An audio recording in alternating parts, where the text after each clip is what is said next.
നിന്നെ കൊണ്ടുപോയി 6 അടി മണ്ണിനകത്ത് കുടിച്ചിട്ടാൽ നാളെ പടച്ച റബ്ബിന്റെ പരലോകത്തേക്ക് കടന്നു വരികയോ. ഈ സദസ്സിലിരിക്കുന്ന ആണുങ്ങളും പെണ്ണുങ്ങളും ഉണ്ടല്ലോ, ഈ ഇരിക്കുന്ന നിന്നെ എങ്ങനെയൊക്കെ കൊണ്ടുപോയി എത്ര സുന്ദരനായിട്ട് എത്ര സുന്ദരിയായിട്ടോ ഏറ്റവും കൂടുതൽ വിലപിടിപ്പുള്ള വസ്ത്രവും സുഗന്ധവും തേച്ച് മനോഹരമായി നിന്നെ കൊണ്ടുപോയി കബറടക്കിയാൽ അല്ലാഹുവേ, നാളെ പരലോകത്ത് കടന്നു വരുന്ന ദിവസമുണ്ടല്ലോ, അല്ലാഹുവിന്റെ പ്രവാചകൻ അവിടെന്ന് പറയുകയാ, നാളെ ചിലരിങ്ങനെ ഖബറിനകത്ത് നിന്ന് എഴുന്നേറ്റ് വരുമ്പോ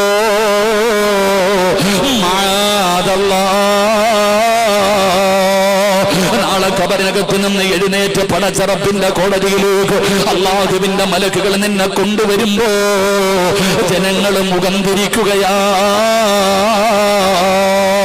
അവരങ്ങ് മൂക്കുപൊത്തുകയാണ്, അവരങ്ങ് മൂക്കുപൊത്തുകയാണ്. വല്ലാത്ത ദുർഗന്ധം അടിച്ചു വീശുകയാ, വല്ലാത്ത ദുർഗന്ധം അടിച്ചു വീശുകയാ. പടച്ചവനെ വൃത്തികെട്ടവനെ പോലെ, അല്ലാഹുവിന്റെ പരലോകത്തിലെ ഏറ്റവും വലിയ നശിച്ചവനെ പോലെ.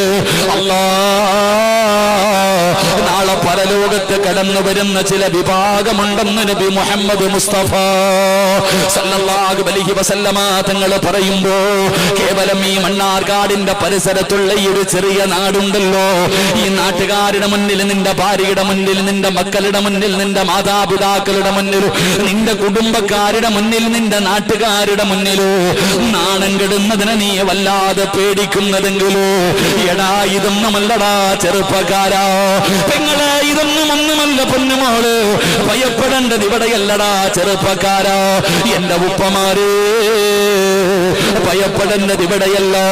നാളെ പരലോകത്ത് 1,24,000 പരം വരുന്ന പ്രവാചകന്മാർ, ആദം നബിയും നൂഹ് നബിയും മൂസാ നബിയും ഇബ്രാഹിം നബിയും ദാവൂദ് നബിയും യാക്കൂബ് നബിയും യൂസുഫ് നബിയും യൂനുസ് നബിയും ഹാറൂൻ നബിയും യഹ്യാ നബിയും ഈസാ നബിയും, ഇങ്ങനെ തുടങ്ങുന്ന 1,24,000 പരം വരുന്ന പ്രവാചകന്മാരുണ്ടല്ലോ, അംബിയാ മുർസലീങ്ങളുണ്ടല്ലോ, അവിടുത്തെ അനുയായികളുണ്ടല്ലോ, അല്ലാഹുവിന്റെ പ്രവാചകനുണ്ടല്ലോ, അവിടുത്തെ സ്വഹാബത്തുണ്ടല്ലോ, അവിടുത്തെ താബീങ്ങളുണ്ടല്ലോ, അവിടുത്തെ തബൗ താബീങ്ങളുണ്ടല്ലോ, ഇമാമുമാരുണ്ടല്ലോ, ഔലിയാക്കന്മാരുണ്ടല്ലോ, സയ്യിദന്മാരുണ്ടല്ലോ, പണ്ഡിതന്മാരുണ്ടല്ലോ, ആഫലീങ്ങളുണ്ടല്ലോ, ആലിമീങ്ങളുണ്ടല്ലോ, ഹജ്ജ് ചെയ്തവരുണ്ടല്ലോ, ഉംറ ചെയ്തവരുണ്ടല്ലോ.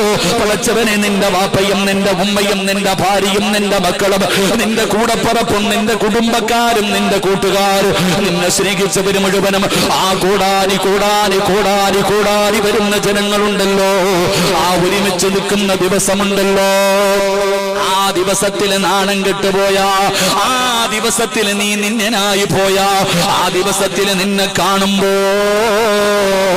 ജനങ്ങള് മുഖം തിരിച്ചു കഴിഞ്ഞാ എന്ത് ചെയ്യും സഹോദരാ? അതുകൊണ്ടാണ് മഹാനായ ഖലീലുല്ലാഹ് ഇബ്രാഹിം നബി അലൈഹിസ്സലാം എപ്പോ ദുആ ചെയ്താലും അല്ലാഹുവിനോട് പറയുകയാണ്, വലാ തുഖ്സിനി യൗമ യുബഅസൂൻ, അല്ലാഹുവേ പരലോകത്ത് നീ എന്നെ നാണം കെടുത്തല്ലേ അല്ലാ, എന്നെ നീ നിന്യനാക്കല്ലേ അല്ലാ. ഇബ്രാഹിം നബി അലൈഹിസ്സലാം അല്ലാഹുവിനോട് ദുആ ചെയ്തത്, പടച്ചവനെ നീ നാളെ എല്ലാവരും എഴുന്നേറ്റ് വരുന്ന പരലോകത്ത് നീ എന്നെ നാണം കെടുത്തല്ലേ അല്ലാ. അല്ലാഹു നമ്മളെ കാത്തുരക്ഷിക്കുമാറാകട്ടെ. എൻ്റെ പ്രിയപ്പെട്ടവരെ, നമ്മളൊക്കെ ഇവിടെ നാണം കെടുന്നതിനെ വല്ലാതെ പേടിക്കുന്നു. ഇവിടെ നിന്റെ